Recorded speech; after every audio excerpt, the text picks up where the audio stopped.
Təvəccüh eyləməyimdən deyəsən külələr, dinləsə bir ahımı min dərd tapacaq ürəklər. Mən bu məhəbbətdə günah eyləmişəm ya savab, cızma qara saldı əməl dəftərimə mələklər. Çarəsizəm bəxtimi zülmət kimi etdim qara, mən bu qaranlıqda qəribəm, aparır yol hara. Qəlbimə təsir eləyən söz demədin zərrəcə, sənsə bacardıqca mənim qəlbimə vurdun yara.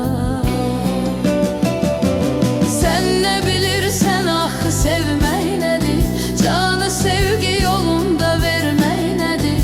Ey gözümü yaşlı qoyan sevgilim, indi mənim halıma gülmək nədir? Sən nə bilirsən axı sevmək nədir, canı sevgi yolunda vermək nədir? Ey gözümü yaşlı qoyan sevgilim, indi mənim halıma gülmək nədir? İndi mənim halıma gülmək nədir?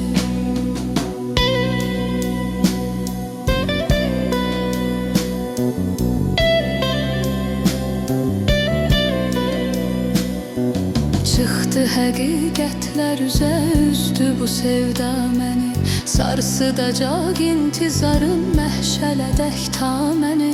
Bəs mənə söz vermiş idin heç zaman ayrılmayaq, bilməz idim ki qoyacaqsan belə tənha məni. Baxmayaraq heç nəyə ismin yenə qəlbimdədir, dil deyə bilmir sənə öz dərdini tilsimdədir. Gözlərinin sehrinə düşdün, məni ofsunladın, mən nə günah sahibiyəm, söylə günah kimdədir?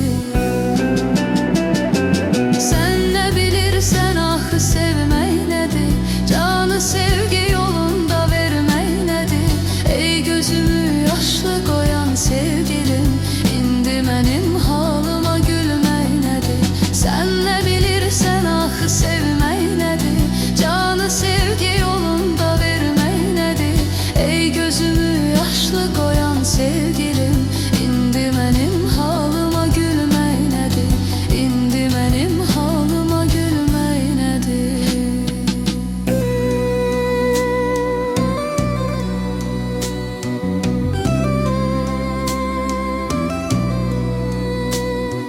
Hansı bir aşıq bu qədər nanəvə və əfqan edər, bir gülün eşqi ilə belə bağrını alqan edər? Həsrətin axırda məni öldürəcək sevgilim, sən mənə etdiyini nə əğyar nə də düşman edər. Tüh kimi incəldi vücudum, hanı məndən əsər, gözlərimin yaşı inanma bu gedişdən kəsər. İnsafın olsun mənə qarşı nə rəvadır gülüm, mən sənə can bəxş eləyim, sən mənə min dərd sər.